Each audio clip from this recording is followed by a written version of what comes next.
All right. I'm Peter Alessandria, and for the next 90 minutes, I invite you to be bigger than you think you are. If you're new here, welcome. If you've been here before, welcome back. Let's take a look at our agenda for this evening. All right, as usual, we're going to start with our agenda for this evening. We're going to start with some announcements, followed by the recommended reading, affirmation of the day, then we'll do some introductions and victories, followed by the audiobook excerpt from my book, Be Bigger Than You Think You Are. Come back, do our topic discussion, take a break, and then come back and work on the assignment and do some Q&A, and then wrap it up by 9 o'clock. A reminder that today's workshop is being recorded and will be available on the BeBiggerToday.com website and YouTube channel within the next 48 hours. Please feel free to stop your video and mute your microphone if you do not wish to be seen or heard on the recording. Be Bigger Than You Think You Are. First edition author-signed paperbacks. They're going fast. This may actually be the last week or two that these are going to be available. So if you don't already have a copy and you'd like to get one, use the discount code WORKSHOP20 to save 20% at checkout at BeBiggerToday.com/book. And while you're there, check out my New York City photo book, New York Cityscapes. This is a collaboration between myself and 6 other New York City area photographers. We each have our own unique take on the Big Apple, on the landmarks, the skyline that makes New York City so great. You can check this out as well on the website at BeBiggerToday.com/bookstore. And while you're there, check out some hats and t-shirts. We have merch.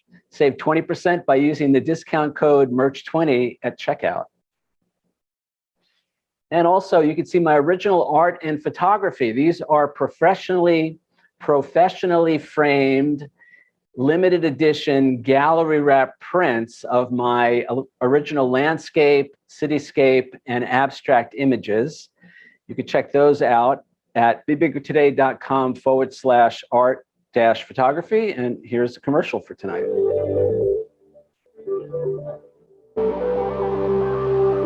Peter's photos and abstract designs are uniquely beautiful, one-of-a-kind works of art.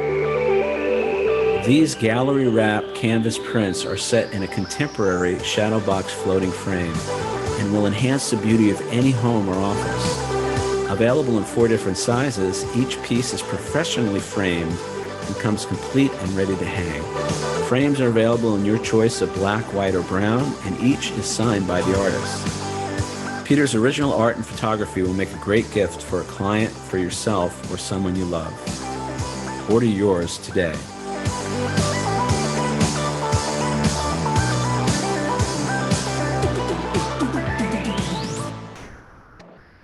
We also have refrigerator magnets. Now, tonight you guys are in for a treat because you're actually going to hear the story of how these refrigerator magnets and all the other New York City souvenirs that I have came about. So you can check these out on my website, BeBiggerToday.com/merch. These are my original photos on some really nice, first-class, high-quality refrigerator magnets. So check them out. My latest podcast, What's the Difference podcast, the US-UK network. We had a great conversation with Tom and David on overcoming our self-imposed limits, our limiting thoughts and beliefs about ourselves. Go to my website at BeBiggerToday.com. Look for this image on the homepage, click on it, and it will take you right to that interview. And I'm available for one-on-one coaching and/or corporate consulting if you're a creative person, a writer, a photographer, an artist, or if you have a business or work for a company and would like me to come in and speak to your sales team or your management team on how they can be bigger than they think they are, reach out to me through the website at BeBiggerToday.com. Finally, I'm accepting donations. I'm looking for support to continue to offer the workshop at no cost. Suggested donation of $5 per week or $20 per month. You can send your contributions directly to me at paypal.me/Peter Alessandria. Thank you so much for your support. All right. So a recommended reading for tonight is Adventures in the Afterlife. This is a book that was written by William Buhlman. I'm going to talk about him in a second. It was originally published in 2013. And this book is a really, really special book. I have a copy right here for me. So I feel like this is one of the most important books that has been published in the last 10, 15 years, at least in the realm of spirituality and all of that. It's actually written as a novel, but the gentleman who wrote it, William Buhlman, he is the head guy at the Monroe Institute. Now, the Monroe Institute is located in, I think it's North Carolina or South Carolina, and it was founded back in the probably 70s, late 60s, early 70s by Robert Monroe. Now, Robert Monroe is very well known in spiritual circles. He was a pioneer in out-of-body experiences. He actually, probably inadvertently, became one of the foremost experts on how to leave your body, how to travel out of the body, and to go to the different levels of consciousness that are out there. And he wrote several books. I'm probably going to recommend some of his books next week that are just, that were groundbreaking at the time that they were written. And what he did is he set up this institute, and he created a scientific process to measure and to track and to try to explain out-of-body experiences. Now, for anybody who's not familiar, an out-of-body experience is when you literally leave your physical body. So your astral body, your etheric body, your energy body, spiritual body, whatever you want to call it, leaves the physical body. Now, we do this every night in sleep. That's basically what sleep is when we leave the physical body. Our astral and etheric body leaves, for the most part, leaves the physical body. And we're not really traveling, we're traveling through consciousness, through different levels of consciousness. And so Robert Monroe, as I said, was one of the first people certainly in the US, to begin to study this phenomenon. And he had his own out-of-body experiences. His books are all about his different out-of-body experiences. Now, William Buhlman came into the game a little later, but he and Robert Monroe passed away, I think, in the 1990s, maybe. And William Buhlman has been one of the head guys at the Institute ever since. And he, too, has been traveling out of his body for more than 40 years. And he writes extensively on how he does it. He has a how-to book, how to have out-of-body experiences. And I've actually gotten to know him a little bit on Facebook. And I have a couple of his other books. This book, I feel, now this book, actually, let me give you the publisher's blurb on it. Adventures in the Afterlife is a powerful journey of spiritual awakening. It challenges the old assumptions of heaven and presents an expansive and enlightened new vision of what happens after we die. Author William Buhlman uses his own diagnosis of throat cancer as the impetus to seek out answers to the mysteries of what happens after death. Employing the techniques of controlled out-of-body experiences, OBEs, as well as lucid dreaming, Buhlman compiles the tale of an extraordinary journey into the next life. Written as a novel, Adventures in the Afterlife presents a thrilling and completely mesmerizing picture of what lies beyond our physical existence. The insights into our immortality are profound and present an enthralling message that we are powerful spiritual beings who shape our reality now and in the future.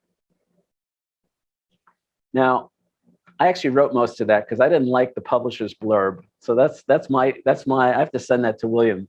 That's my take on the book. So why do I love this book so much? So it is written as a novel, but knowing a little bit about William's journey and his work and all of that, I know it's based on his own experiences leaving his body.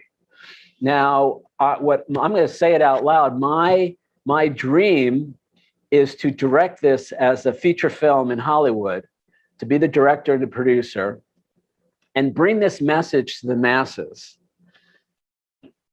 if you remember, you may or may not remember, I think it was in 1989, there was a movie called What Dreams May Come. It starred Robin Williams and Cuba Gooding Jr., and it was all about the afterlife. And the storyline, I'm a little vague on all the details, but the storyline was something like Robin Williams' wife passed away and moves on to the afterlife, but she still stays in touch with him. And he eventually goes into the afterlife to try to save her from her own negative thinking. And Cuba Gooding Jr. is, I guess he's a spirit guide or something like that. And the movie is kind of animated. And it was really breakthrough animation at the time. And I think I can do this 1,000 times better, especially with today's technology, CGI, and all of that. It's a very visual book, very powerful, and I think it contains a message that quite honestly can save the world. I mean, I'm going a little crazy here, but so all I need is about $50,000 to option the book, and then hire a writer and write the screenplay, and then take it to Hollywood and get it produced with me as a director. But anyway, until then, I highly recommend this book. It's available everywhere. I have the audiobook as well. You get on Audible. Just a very, very compelling essay, a compelling tale of, what, we're so convinced that this is all that there is. And it turns out that this physical existence that we're all experiencing now at this time is about 1/1,000,000 of 1% of what's really going on. And there's all various levels of spiritual awareness, consciousness.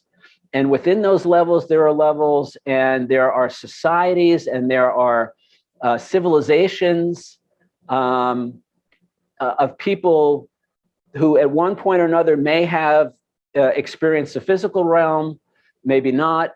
I mean, there's all kinds of stuff going on out there, guys, that we're completely unaware of. And as I said, this represents a tiny fraction of consciousness, of the existence that happens after we pass from the physical body. So check it out. Adventures in the Afterlife. This definitely gets my highest recommendation, certainly in terms of spiritual literature. So, and it's very entertaining, actually. It's very compelling. He wrote a brilliant novel. So I wanted to share that with you guys. So let's look at our affirmation of the day. It's not really an affirmation, it's more of a saying, although I'm going to turn it into an affirmation in a second. You yourself, as much as anyone else in the universe, deserve your love and kindness. Now, this was a saying attributed to the Buddha.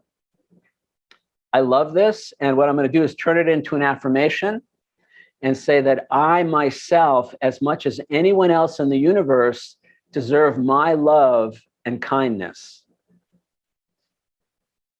So I've been talking about from day one, self-love, self-forgiveness, self-acceptance, moving from being my own worst enemy to my own best friend, overlooking my shortcomings, my imperfections, taking responsibility for my life. And so when I saw this, actually today, I think I saw it on Facebook, I was just like, yes, you yourself, as much as anyone else in the universe, deserve your love and kindness. And again, I know a lot of us can, really direct our good intentions outwardly and maybe forget ourselves in the process. So here's a little reminder to do that. All right, so let's move on. We'll do our introductions and victories. So this is an opportunity for anybody who's new to introduce themselves, or if you would like to share a victory or celebration from the past week, this is your chance. Who wants to kick us off? Sorry. Okay, I have technical difficulties. That's because I want you in Technicolor. I have two methods to watch and listen. So forgive me. I am here because I need all the medicine, but particularly the forgiveness medicine. And it's so funny. Your text or the email came out and said, haters gonna hate. And, I don't think of myself as a hater. And then there's this, when I think of this one person, I think, I hate that person. I have this hate going on because it's not yet healed and resolved. So, but the victory is, even though my life is disrupted now because of a change in a relationship, it's not stopping me from, cleaning up, moving the furniture, listening to the meditations, loving my life, loving me, loving my life. And even better yet, not taking it personally, the change. I'm not taking it personally. That's about them. It's not about me. So that's a huge victory. And then lastly, I want to say, because this is so important to me in my heart of hearts, I saw the movie What Dreams May Come. Was the first movie I saw with my husband at the time. We had just lost his daughter to domestic violence, I think maybe 3 weeks prior. And how connected I am with this idea of I have a body, I'm not my body. And that I love for you to do that movie. I will be a huge fan and supporter for you for that movie to come to fruition for you. And I'm also not I'm not a rookie or a novice or a beginner at leaving my body. So it was a coping skill. It was actually a survival strategy that I've perfected. So thank you for, I can be grateful for my challenges and also my blessings and opportunities, and being here with you all is a huge manifestation of my blessings and opportunities. Thanks, Pat. Wow. Thank you, Dee Dee. Awesome. I really appreciate that. I'd like to find out more about, when it's appropriate, how you left your body. Because I've actually been working on that a little bit. So what was the other thing I was going to say? Kind of went out of my mind. Oh, not taking things personally. Yeah, I mean, that's huge. That's taking our power back. So I love to hear that. In fact, woohoo! Great. Good for you. Who else wants to say hello? Share a victory. Let us know what's going on, how you're surviving the heat. It's 104 degrees here today. Cynthia. Hi. Ooh, 104. In Albuquerque, New Mexico, it was in the 60s, 70s. I mean, really radically different. My victory this week was making invitations to people to come to a Zoom party. The Zoom party came, and it was wonderful and quite an experience for me and apparently for many who were there as well. Regarding the forgiveness, I'm so pleased that you're going to be talking about this. And I have a family commitment tonight, so I won't be able to hear all of it firsthand, but I'll come back and listen to hear the rest. And this business of leaving the body, I too was one who left my body as a survival mechanism. And I've spent my whole life, at least 50 years of it, trying to stay in my body. So we all have different aspects that we're striving to accomplish. I love the idea of you being the director, producer person for this film, though. Thank you. All right, great. Thank you, Cynthia.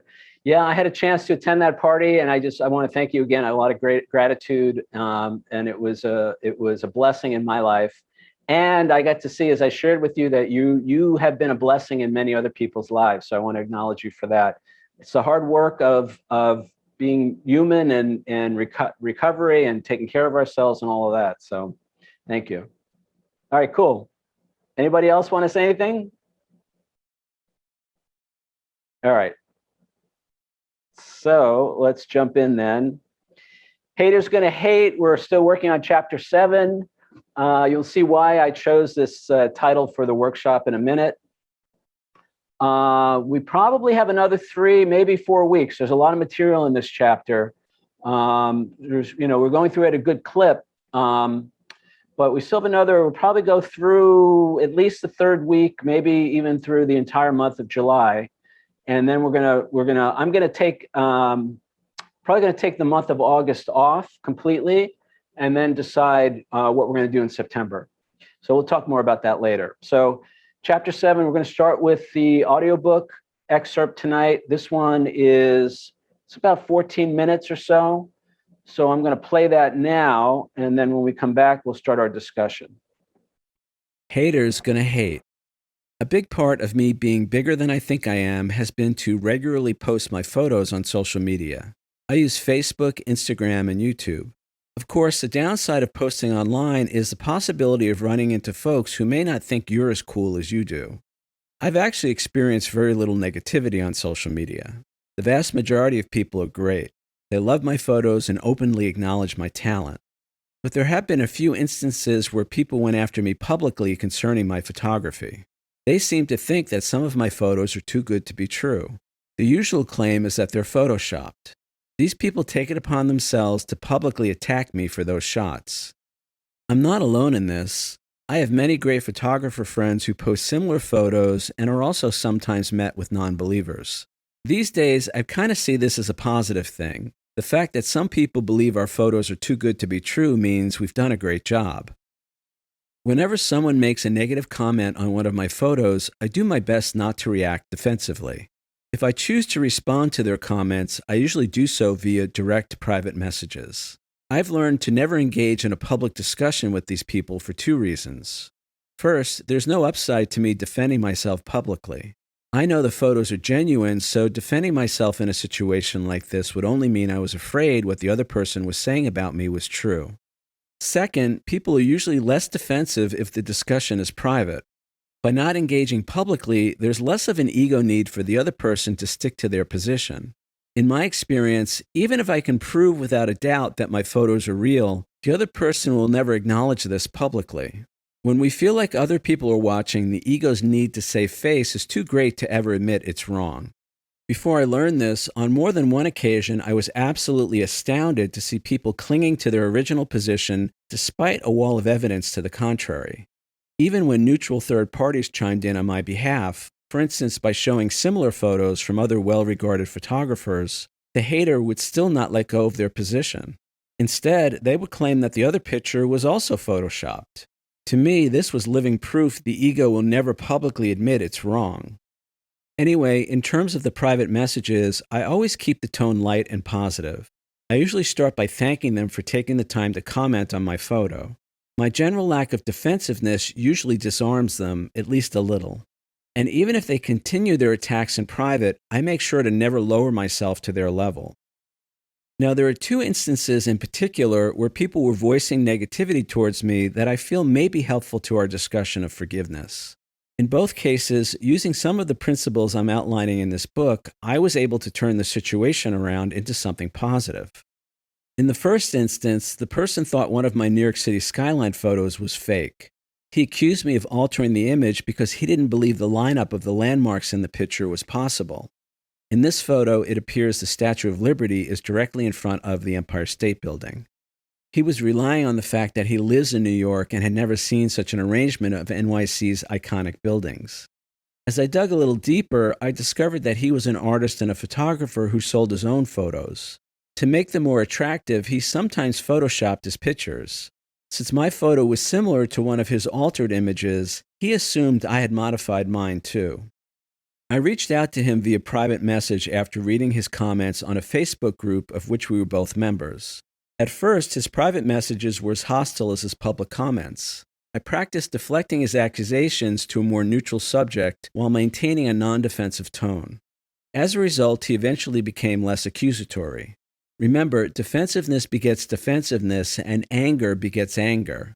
By me not responding with either, he eventually let his guard down. At a certain point, I offered to accompany him to the spot where I took my photo so he could see for himself it wasn't fake. As locations are often well-guarded secrets for photographers, I think that went a long way in gaining his trust. I also sent him a friend request, which he accepted, and we became friends on Facebook. I then publicly liked and commented on some of his photos, and he eventually did the same with me. We continued our private conversations, and eventually his tone completely changed. And the more I got to know him, the more I actually liked him.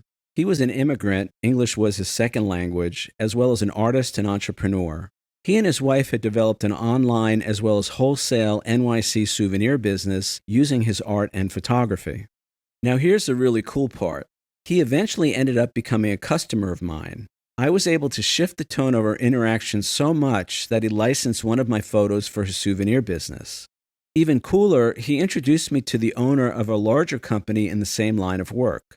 While I didn't end up working with that company, I learned a great deal about the souvenir business from them. I then took what I learned and went to an even larger national company and eventually did a very lucrative 5-figure deal for the use of several of my photos. It turned out to be my largest single licensing deal ever.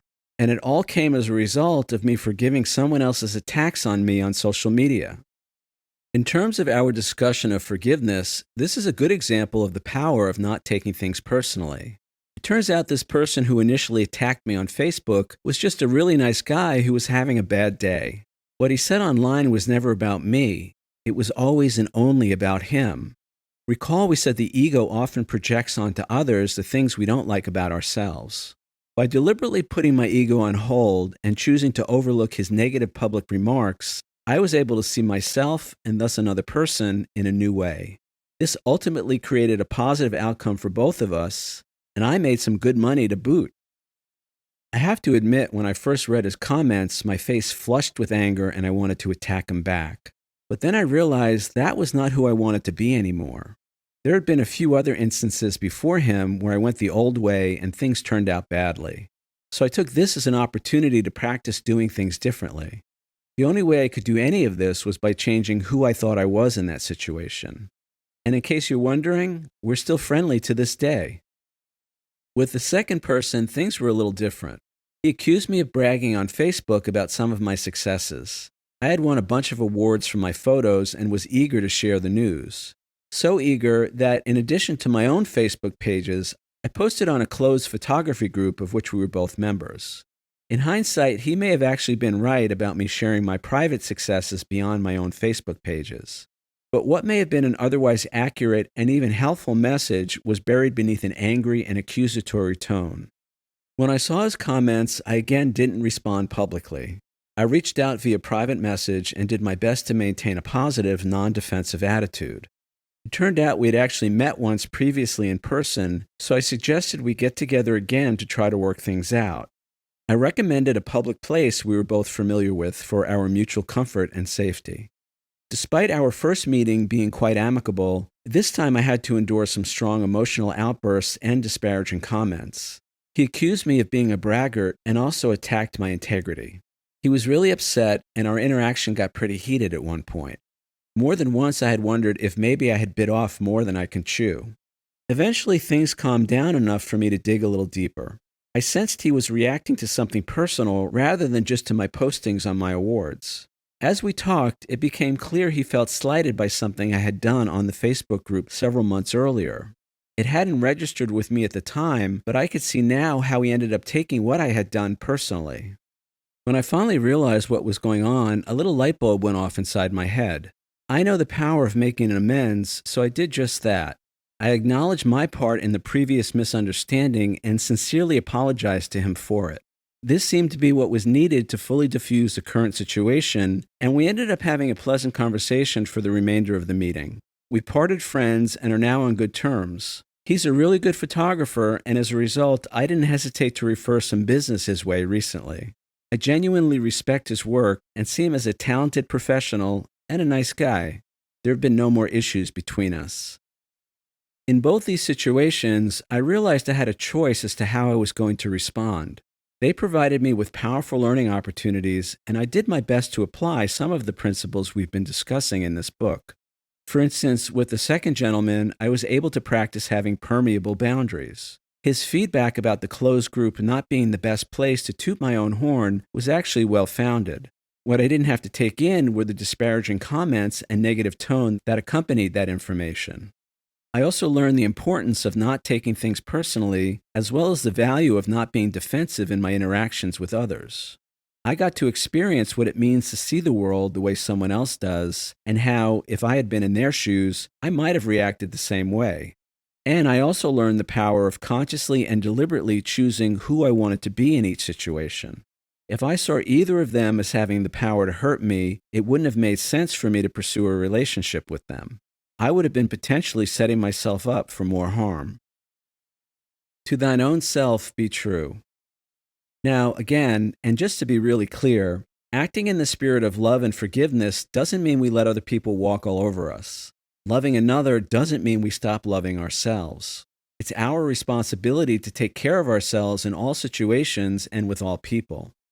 In both cases I mentioned above, I did what I needed to do to protect myself before, during, and after each interaction. I reviewed my intentions and began with the end in mind. Even in the case where I met with the person face to face, I made sure to pick a public place and had a clear exit strategy. Then, while constantly checking to make sure I was okay, I tried my best to engage with the other person from a place of compassion and understanding. You may say, dealing with people on Facebook is one thing. It's quite another when someone is threatening your home, your family, or your country. I would agree the magnitude and scope of the two problems are different. I would also say my heart goes out to anyone living under the specter of such a threat. And I do acknowledge the problems we face on a global scale may be quite complex, going far beyond my own understandings or experience. Yet, I can't help but wonder if there aren't also some important similarities. For instance, in both the case of my new friends on social media and acts of violence between races and nations, the deciding factor is still how we see ourselves.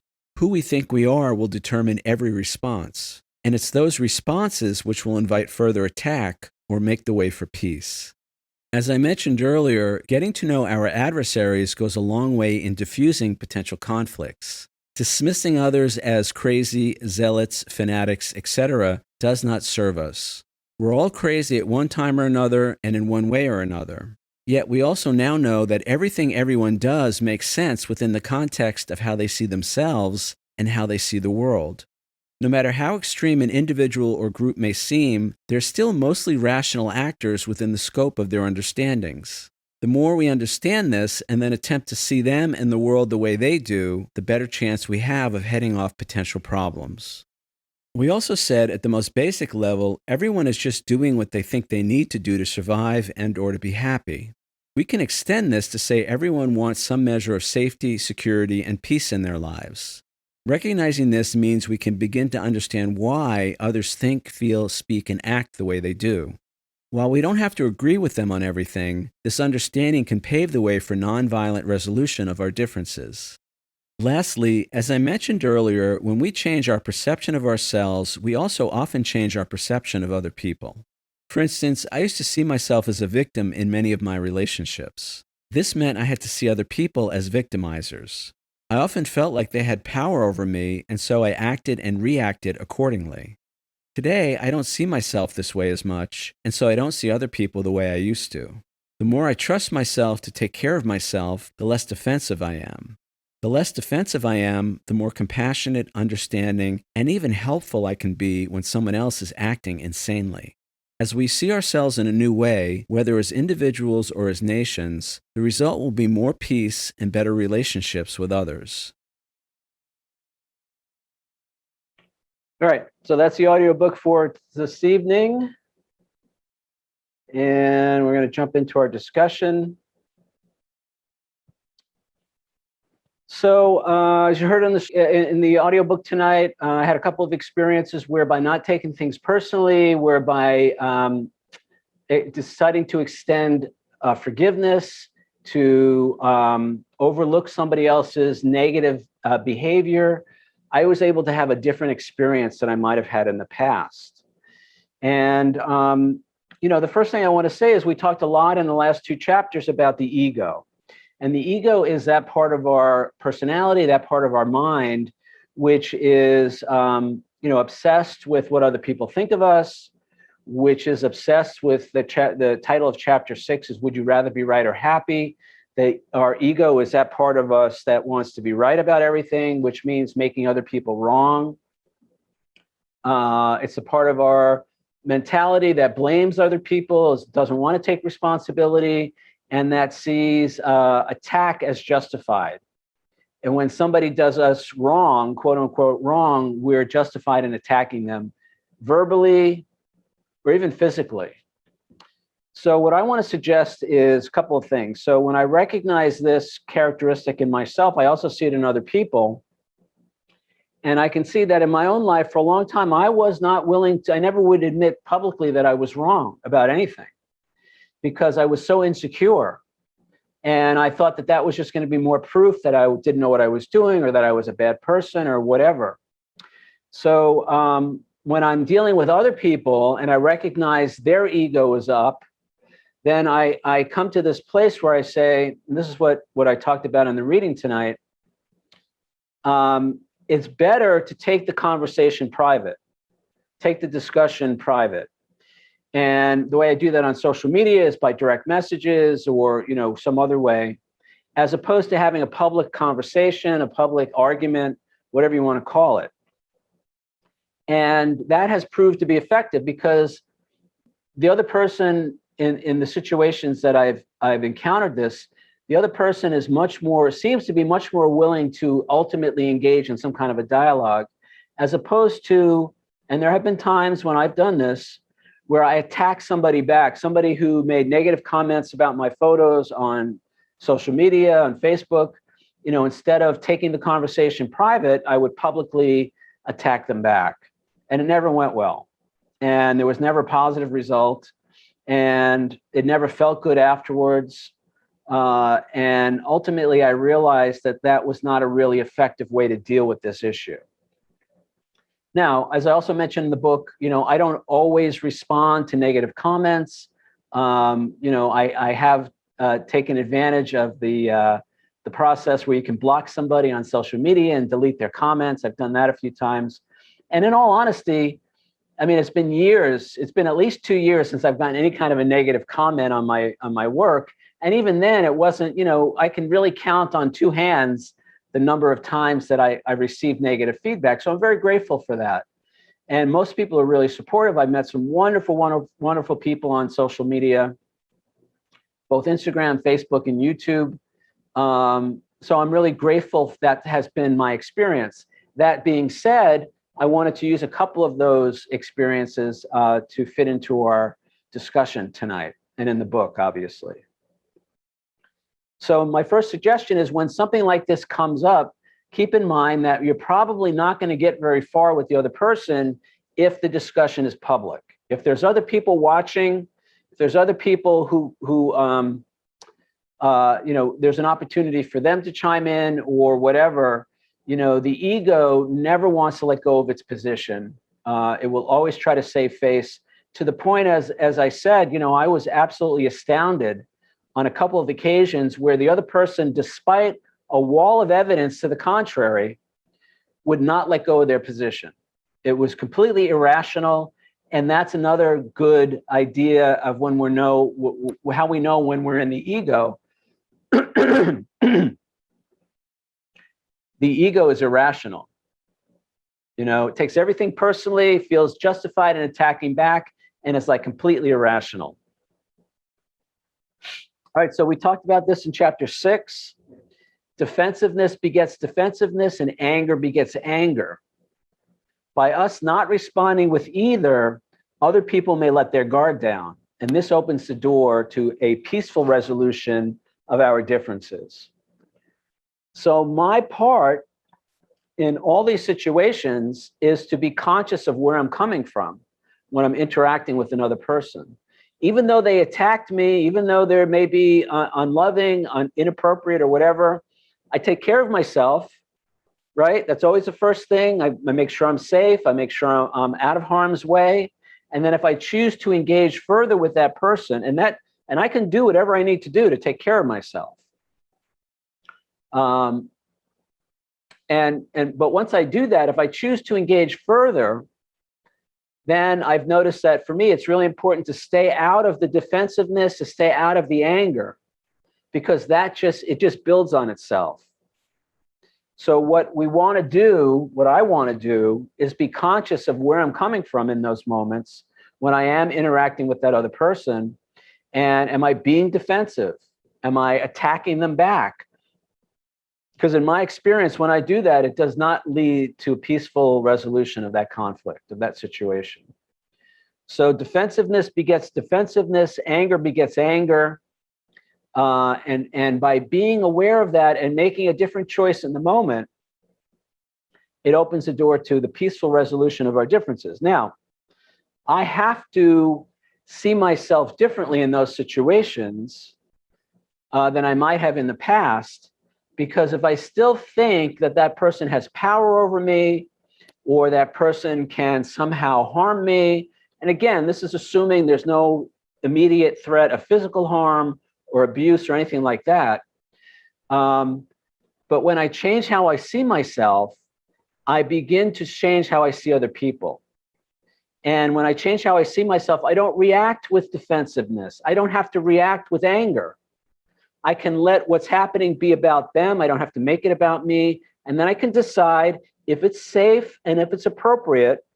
Do I want to engage further with this person? Do I want to try to resolve the situation? Do I want to be compassionate and understanding, maybe even helpful? And that's not always appropriate. And I'm not suggesting that we do that in every case.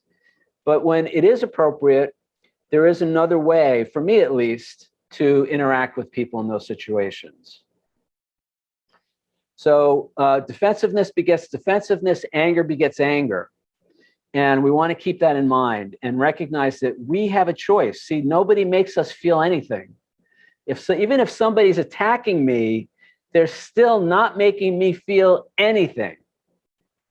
And the reason that's so is, we talked about this in chapters 1, 2, and 3, we have an internal filtering system that takes that information in. Whatever's coming in from the outside world passes through that filter.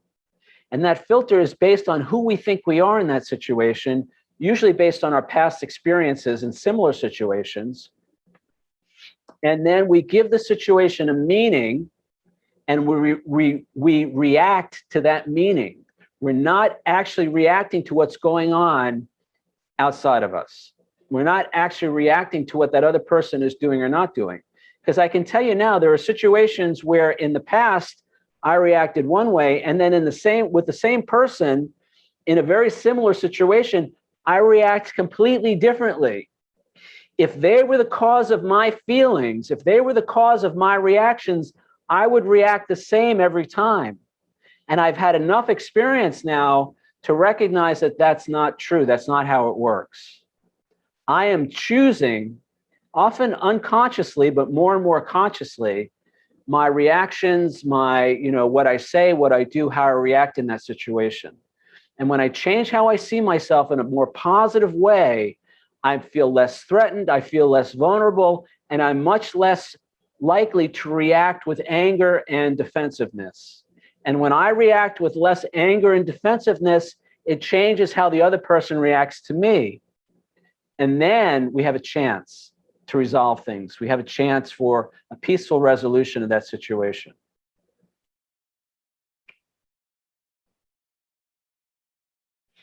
All right, so this is a couple of quotes from the book, from the reading tonight. In both the case of my new friends on social media and acts of violence between races or nations, the deciding factor is still how we see ourselves. Who we think we are will determine every response. And it's those responses which will invite further attack or make the way for peace. All right, so this is obviously everything I was just saying.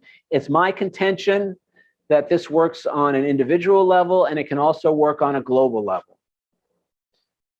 It could work, between disputes between neighbors and disputes between nations, in my opinion. Perhaps not every time, perhaps not perfectly. And I would suggest that just considering that it may be possible to interact with other people differently, especially the people or nations that we see as threatening us, we can have a different outcome. We can have a different experience, and we can have a different result. But it starts with us. and I said, a few minutes ago, I said the deciding factor in every situation, as far as I'm concerned, it may be different for other people, is how I see myself in that situation. And the reason that's good news is it's often much easier for me to change how I see myself than it is to change the external situations, circumstances, and conditions of my life. Now, in that particular moment, when the stuff is hitting the fan, there may be some challenges in changing how I see myself. But the point is not to wait till the last minute. The point is to be working on this every day. So when I get to the point where I am confronted with a challenging situation, with a difficult person, with a difficult situation, I'm prepared because I've been working on this every day. How I see myself, affirmations, vision statement, meditation, guided visualizations, mind movies, vision boards, all the tools that we've talked about. It's a daily practice of reprogramming who I think I am and how I see myself. So when those situations come up, I'm not scrambling to try to change how I see myself in that moment. So there is some work involved, but that's just me taking responsibility for my life instead of just kind of winging it. And then when somebody shows up and they're acting what I judge or decide is inappropriately or whatever, I just blame them and make them wrong and tell everybody what a jerk they are. I lived that way for many years. And I have to say, it not only did it not serve me, but it held me back in my life. So, and then the other part from the reading tonight is dismissing others as crazy, zealots, fanatics, etc., does not serve us, in my opinion. We're all crazy at one time or another and in one way or another. Yet we also now know that everything that everyone does makes sense within the context of how they see themselves and how they see the world. So again, we talked about this a little bit last week. The primary motivation for everything that we do, we covered this in chapter 5, is we want to feel better. Every choice, every decision we make is designed to help us to feel better, usually on the questions of, am I safe? Am I loved? The two core questions that confront us almost on a daily basis in many situations for many of us. So we're making choices and decisions. The way that translates into kind of everyday life is, we all do what we think we need to do to survive because nothing feels better than surviving and or to be happy. It's a pursuit of happiness, survival instinct, whatever. That governs, in my opinion and in my experience, 90% or more of our daily choices and decisions. Now, the reason I mention that is that if it's true for me, then it's probably also true for everybody else, or at least the people that I'm coming into contact with. To think that I'm special or different than anybody else, that's another trick of the ego. So what if everybody else is struggling just like me to do what they think they need to do to survive and to be happy? Does that change the equation? It doesn't make their inappropriate behavior appropriate, and it doesn't make an excuse for their unloving behavior and choices, and I can still begin to see them in a different way. I can begin to see myself in them. And as you'll find out in my next book, that's the ticket home.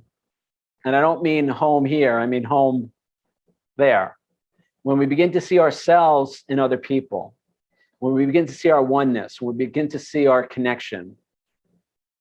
And then the other part of the discussion was, I said that something that has been helpful for me is to say in those situations that challenge me, if I saw the world the way they see the world, and if I saw myself the way they see themselves, then chances are I would be doing the exact same thing that they're doing, and that makes me the same as them.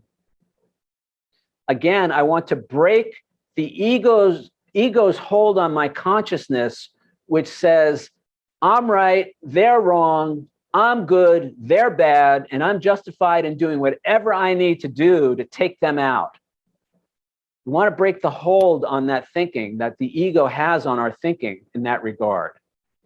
So seeing them the same as me, having compassion, having understanding, saying, wow, maybe they're just really afraid. Maybe they're really, something traumatic has happened. They want to, they see me as a threat. Here's the other thing, when I began to realize that the people who were attacking me, they were usually attacking me because they saw me as a threat. Now, I never saw myself that way, but I saw other people that way. So when I began to realize, wow, so I see other people as a threat to me, I guess maybe they're seeing me in this situation as a threat to them. That explains a lot.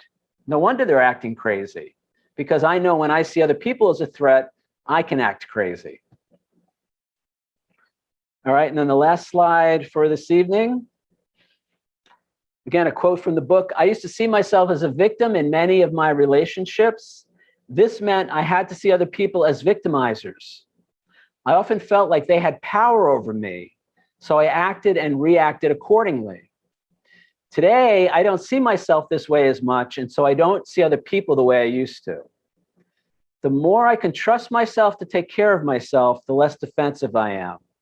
The less defensive I am, the more compassionate, understanding, and even helpful I can be when someone else is acting insanely. So this is a totally different way of seeing myself. It's a totally different way of seeing other people. And my life reflects that. And the example that I gave in the reading tonight in chapter 7 in the book, instead of getting into a pissing contest with somebody on Facebook who said that I photoshopped my photos, I went a different route and I reached out to them and I got to know them and I formed a relationship with them. And that turned into a 5-figure license deal for my photos on New York City souvenirs. Don't go away. Hang on, I want to show you one. I recently got these from the company, the manufacturer. Is it focusing? So that's my photo of New York City, Empire State Building, on a coffee mug. And then here's a shot of a rainbow. See it? There it is. Rainbow over New York City. Actually, it's hard to see, but another cool coffee mug. So if you go into the souvenir shops on Fifth Avenue in Manhattan, my refrigerator magnets, my coffee mugs, pencil sets, all kinds of stuff, actually. It's all there. And the only reason that came about was I made a different choice in the moment. Am I going to get into a pissing contest with this guy and tell him what a jerk he is and do that whole thing? Or am I going to do something different? And when I did something different, it turned into something different, including money in the bank. So I offer that as an example to you guys. I only have a couple of these, so they're not available for sale. You have to go to one of the souvenir shops. But I offer this to you guys, think about it. When you're ready to attack somebody because they did it to you first, when you're ready to take something personally, when you're ready to make somebody else wrong so you can feel right, maybe there's another way to handle that situation that will lead to a different outcome. And I'm still friendly with both those guys. And, I don't have to feel uncomfortable around them or anything like that when I see them, if I see them. And so it was, it's an affirmation that I'm worth having a different experience. It's an affirmation that other people don't have power over me. It's an affirmation that I don't have to take somebody else's attacks personally, because it's usually them projecting onto me, because I know I project my shit onto other people and all of that. So it's time for our break. We're going to take a 5-minute break. I'm going to play the song. When we come back, we'll do our assignment. Or let's look at the assignment. So the assignment for tonight was give an example of where by not taking something personally, you were able to experience a more positive outcome than you might have in the past. So obviously this fits in with the discussion for tonight. So I'm going to play the song, 5 minutes. If you're new here, This song is Love My Life by Robbie Williams.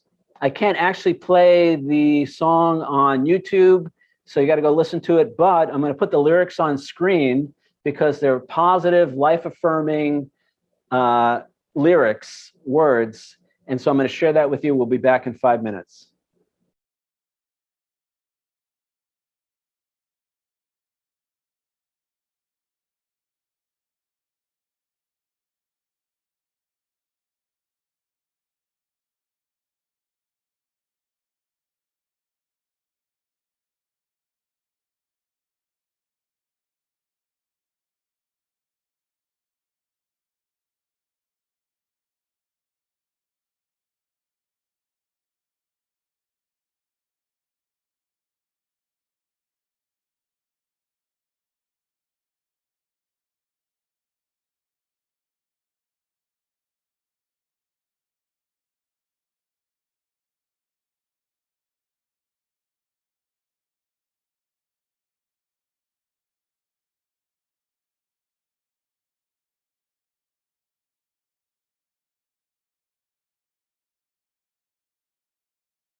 Also got some cool picture frames too.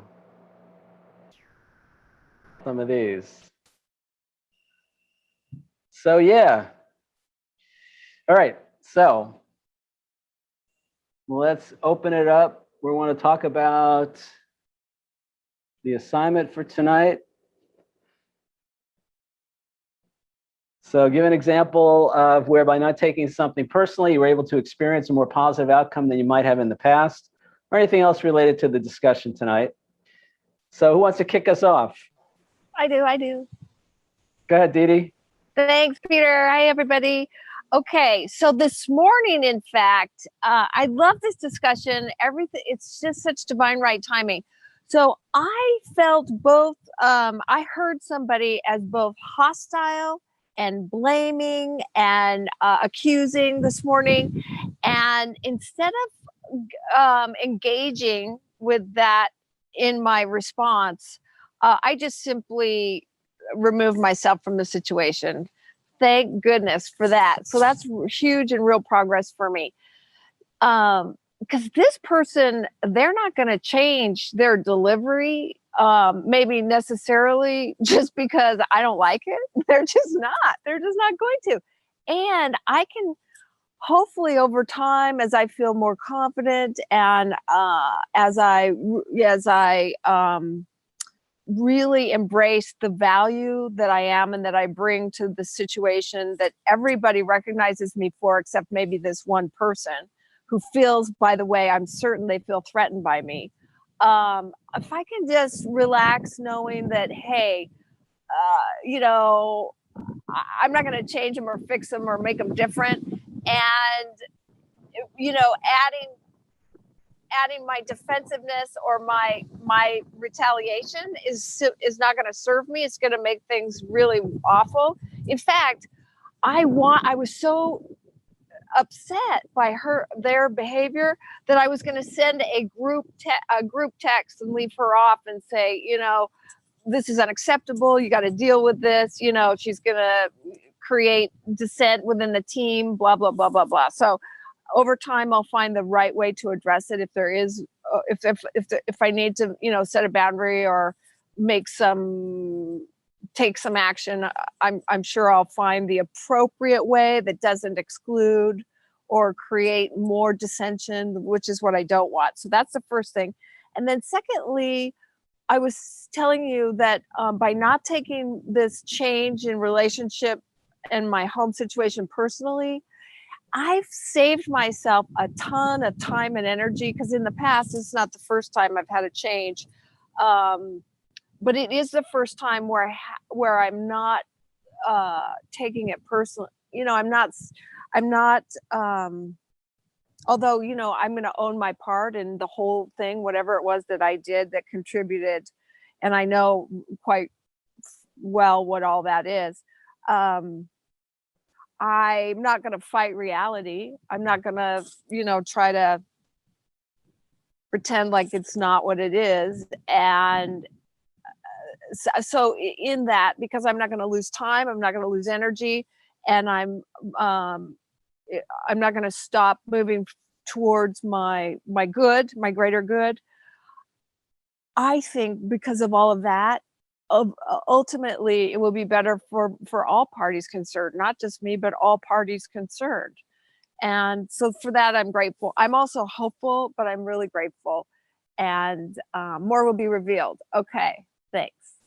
Pass. Oh, I do want to know about the, where do you decide? No, something has to be done about the situation regarding a person who is a team member who is blaming, hostile, accusatory, and she really needs to be a leader and not have those behaviors. I mean, when and where, how do you fix that, Peter? Pass. That's a good question. What I was going to say is, number one, I loved what I heard in that, take care of yourself first. And if that means removing yourself from the situation, whatever we need to do to take ourselves out of harm's way is okay. There's nothing in any of this work that says, and I say it in the book several times. I said it in the reading tonight. Loving somebody else doesn't mean we stop loving ourselves. In fact, we can't really love another person if we haven't loved ourselves enough to take care of ourselves in that situation. And that's doing whatever we need to do. So I'm glad to hear that you remove yourself from a situation. I don't remember exactly how you said it, but the gist of it was you left that situation or whatever you needed to do. Great. Number two, we can't change other people. And we're not that powerful. I hate to tell myself and anybody else, but we cannot change somebody else. We don't make anybody else feel anything. We don't make anybody else think anything. We don't make anybody else say anything. We don't make anybody else do anything. That's the reality. We are powerless over other people's thoughts, feelings, words, and actions, just like they're powerless over our thoughts, feelings, words, and actions. So in a way, I don't really have to worry too much about how somebody else is going to react or respond, because I don't have any control over that anyway.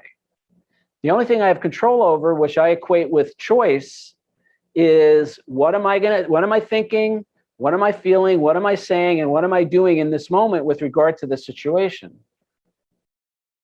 Now, again, without getting into too many specifics, at a certain point, if I'm in a work situation and there's other people involved and somebody is, in my opinion, or perhaps hopefully more objectively so, not doing their job or not doing their job appropriately or kind of undermining a team effort, then it is appropriate to raise that issue with whoever's in charge, whoever hired us, whoever, oversees us, in an appropriate way.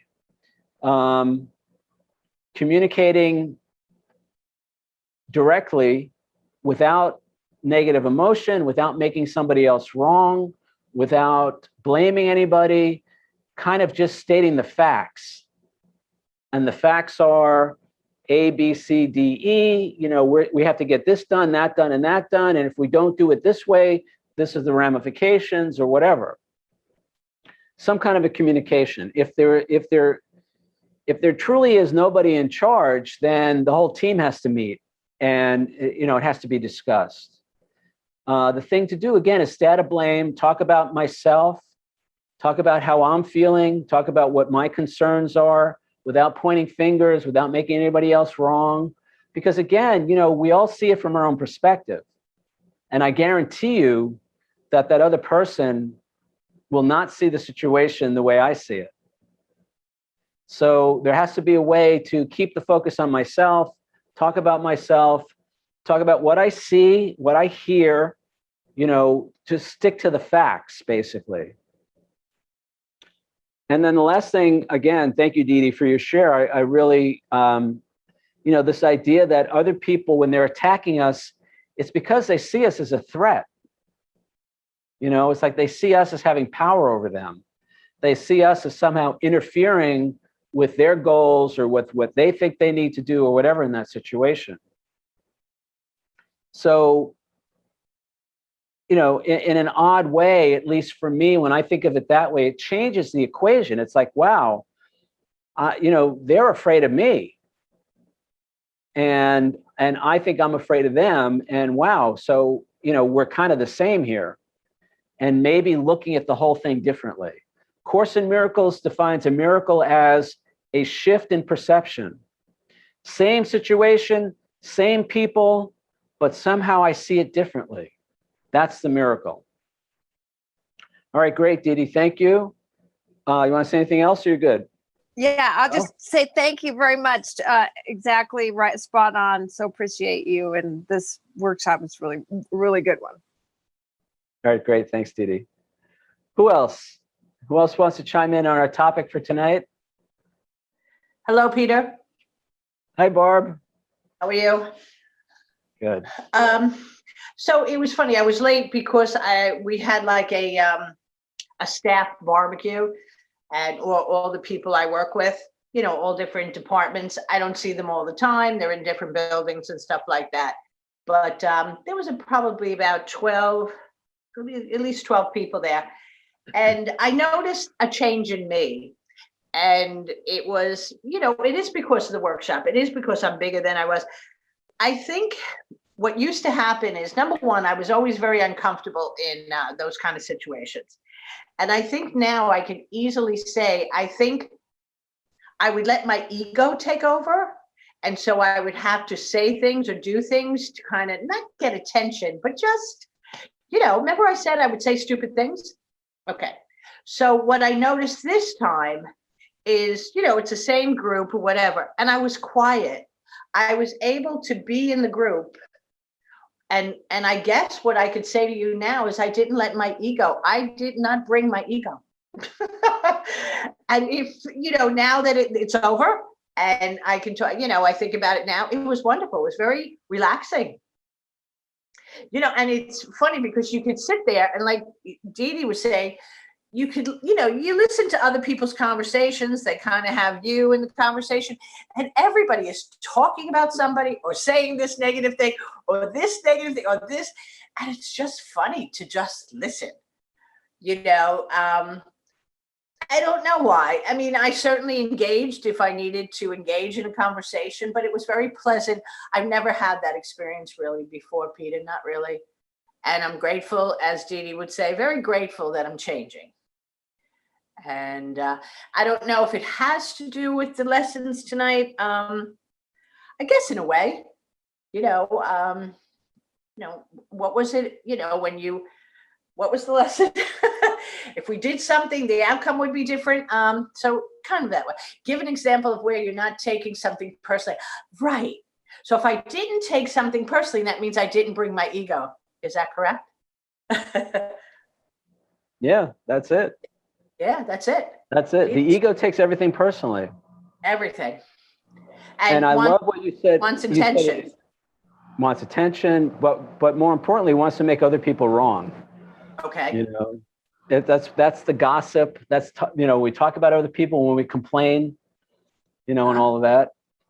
But what I was going to say was, you said it was very relaxing, and my thought was, when our mind is quiet, we can actually relax and enjoy ourselves.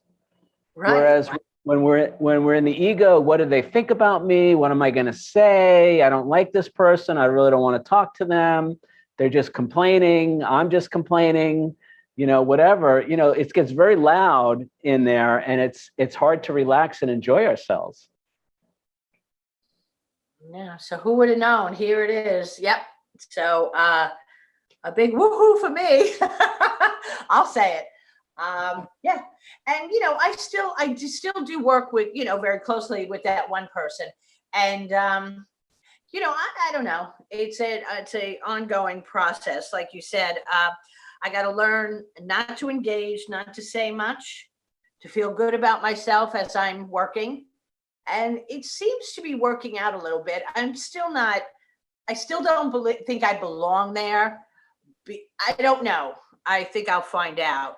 But that person is such, you could just feel it. She's such a miserable person that,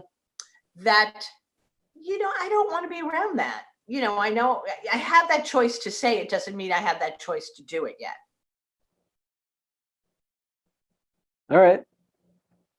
Yeah. Well, let's start with woohoo for what you did accomplish.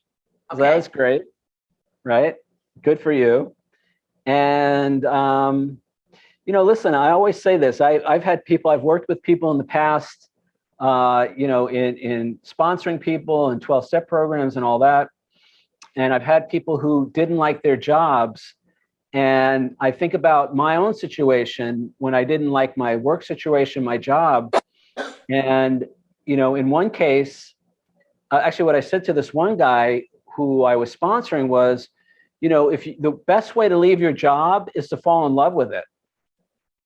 Fall in love with the whole situation, fall in love with everybody there, let go of all the resentment, let go of all the anger, do the best job that you can, take care of yourself, don't put yourself in harm's way, but let go of all the negativity. And he did this, and within about 2 months, 3 months, He had a job. He was making twice as much money. He was much closer to home because he had a long commute.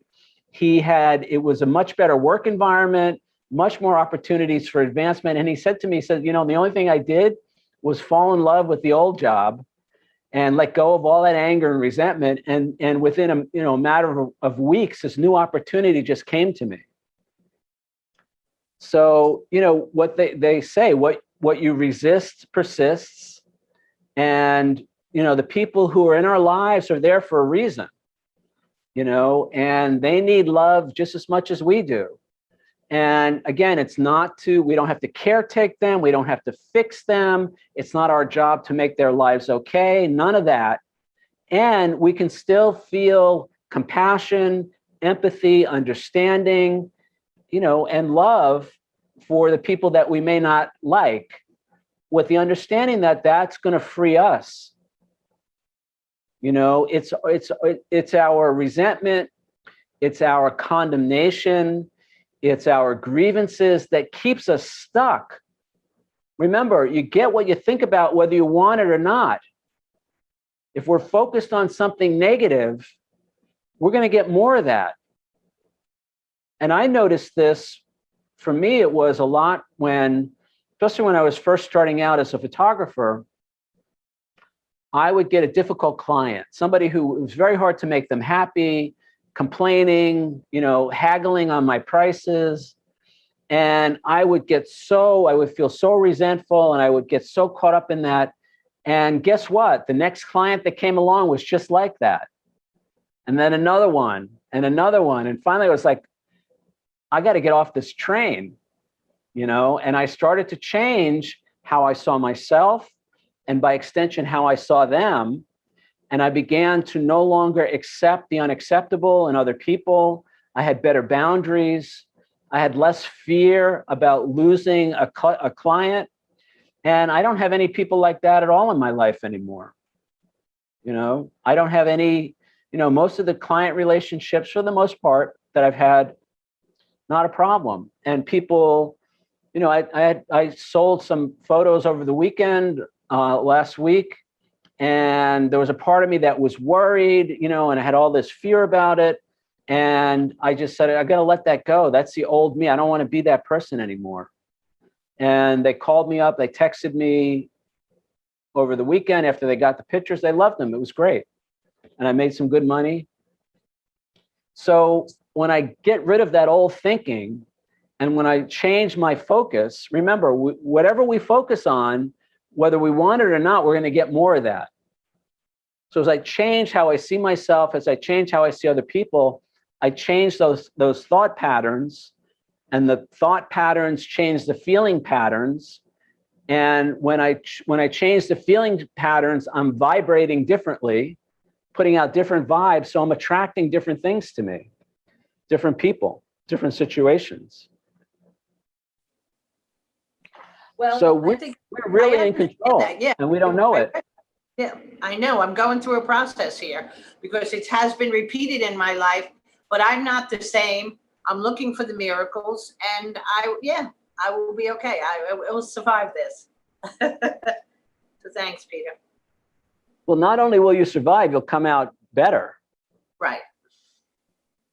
I have to believe that, because you do get down. You do think, oh my gosh, like you said, my life is so, whatever, uneventful. And, but this is the way it is right now. Things will come. And what can I do today to change my psychological state, my emotional state? But the point is, there's things that we can do, especially when it seems like there's nothing going on. That's a really good time to go inward, do the inner work. Okay. All right. And I think that's what I'm doing. Yes. No complaining. Don't be that old person. Don't get all fearful. Don't get all that. Right. That's what I'm working on. Okay. Dr. Joe Dispenza. I talk about Dr. Joe Dispenza's books. Yes. My favorite title ever for a self-help book is Breaking the Habit of Being Yourself. Uh-huh. And he says, our personality creates our personal reality. So if my personality is negative, if I'm complaining, if I feel like a victim, if I'm not taking responsibility for my life, if I'm blaming everybody else, that creates my personal reality. So we have to be different people if we want our lives to change. See, here's the thing. Most people do not want to change. They want everybody else to change. And when that person changes, I'll feel better. And when that person changes, I'll feel better. And that person's never going to change, so I can never feel better around them. So I'm just going to blame them and gossip about them. And that person, and we go on and on and on like that. And guess what? Nothing changes. We just have more people in our lives to complain about. So this is about taking responsibility. This is about using our true power. True power, chapter 3, the ability to consciously choose and or change our thoughts, feelings, words, and actions. And when I change how I see myself, when I change my thoughts and feelings about myself, the outcomes change. My life changes. When I want to complain and make other people wrong and blame them, then all that comes to me is more people to complain about, to blame, to make wrong, and then sit here and wonder why my life isn't changing. When you say it like that, it's so funny because it's true. It's so true. Okay, so which one would you rather choose? Okay. Okay, got it. Thanks, Peter. Yeah, thank you, Barb. You're doing great. I'm really proud of you. I know you're working really hard. I know I'm working really hard. It's gonna get better. It's getting better. It is. The sky's the limit with this. Okay. I mean, I really believe I can direct a Hollywood feature film based on that book. I really do. Okay. I do too. You could. Oh, you weren't here for the first part, so you got to watch. But I mean, when you say that, I know you could do that. Yeah. So the sky's the limit. That's why the subtitle of the book is Overcoming Our Self-Imposed Limits to Have the Life We Want. All the limits are self-imposed for the most part. I'm not going to walk out of my house and fly to Nevada tomorrow, but within the scope of the realm of physical possibilities, the only thing that holds us back are our thoughts and beliefs about ourselves. And when I change my thoughts and beliefs about myself, my tagline on the website is change your thoughts about yourself and your life will follow. Our life follows our thoughts and beliefs about ourselves. See, a lot of people have been saying, change your thoughts, change your life. Well, yeah, kinda. But for me, it's changed my thoughts about myself, because that's the only thing I have power over. Who I think I am, how I see myself. Now, I say all the time that when I change how I see myself, I change how I see other people.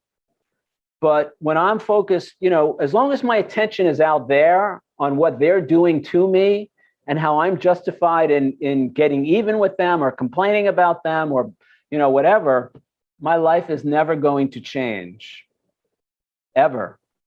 In fact, it will change. It'll get worse because more of that will come. Right. You just gave me a thought of, and this, Eric Butterworth. I'll go back to, 30 years ago, 40 years ago. And yeah, that's exactly what he used to say. And it's still true now. It's like people, I guess they just get caught up in their stuff and they don't realize, it's got to be said to them all the time. That's why, Peter, keep it up. People need to hear it because they just don't know what's wrong. My words of wisdom. So thanks a lot. Yeah, you're welcome. Yeah, you have his books, right, Eric Butterworth? I know you've spoken about him and everything. I know who he is, and I know some of his work. Yeah. This people have been talking about this for a long time. I'm not the first. No, you're not. But I feel like I bring my own kind of take on it. Yes. which is a little different than what I've heard in the past. But we got to ask ourselves, I mean, this is not new. So why are we still doing it the old way? It's true. And well, and that's why I spent so much time in the last chapter talking about the ego. The ego is not interested in taking responsibility for anything. The ego is interested in making everybody else responsible for how we feel, and then feeling justified in attacking them or doing whatever we need to do. I mean, look at what's going on in the world. If there's any doubt about what's running the show, just look at, go on Facebook for a half hour. I know. It's terrible. And the problem is, this is why my next book is going to be even more important than this book. The problem is, most of us think that that's who we are. That ego, what the ego tells us, that's who we think we are. We don't know. Again, you weren't here at the beginning of the workshop tonight. My recommended reading is a book called Adventures in the Afterlife. And it's written by a guy who has had out-of-body experiences where he goes beyond the physical realm, and he goes into the astral plane and all these other planes of consciousness.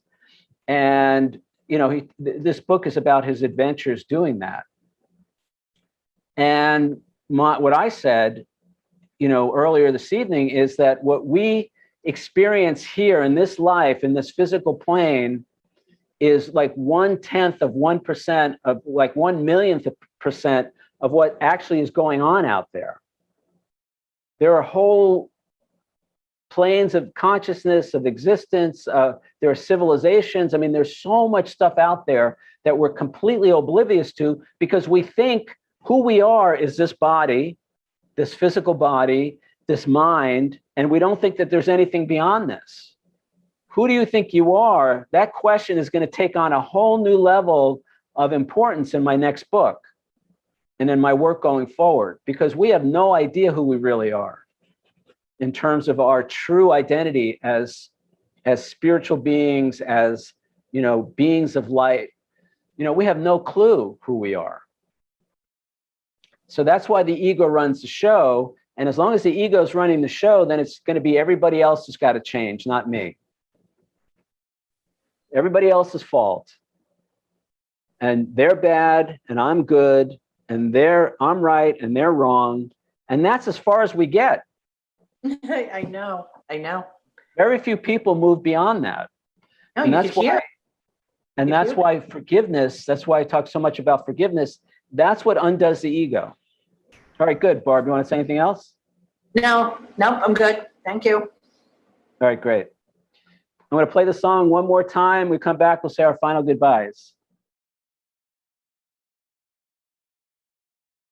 All right, guys. So that's it for this week. Anybody want to say anything before we wrap it up for tonight? I just want to say, when I listen to maybe it's because it was an old link. When I listen to the meditations, all three are in a row, and I get the choice between 1, 2, or 3. And I have to tell you, I listen to them backwards because they got better over time, and I want to make sure I listen to the best and first in order. And if I have time, I listen to number 1. Anyway, thanks, Barb. Thanks, Peter, Cynthia. Really glad to be with all of you. Bye. All right, thanks, Didi. All right, thanks, Barb. I'll talk to you over the weekend. All right, sounds good. All right, guys, remember, be bigger than you think you are today and every day. Have a great week. I want to hear all about your celebrations and victories next time. See you guys. All right, good night.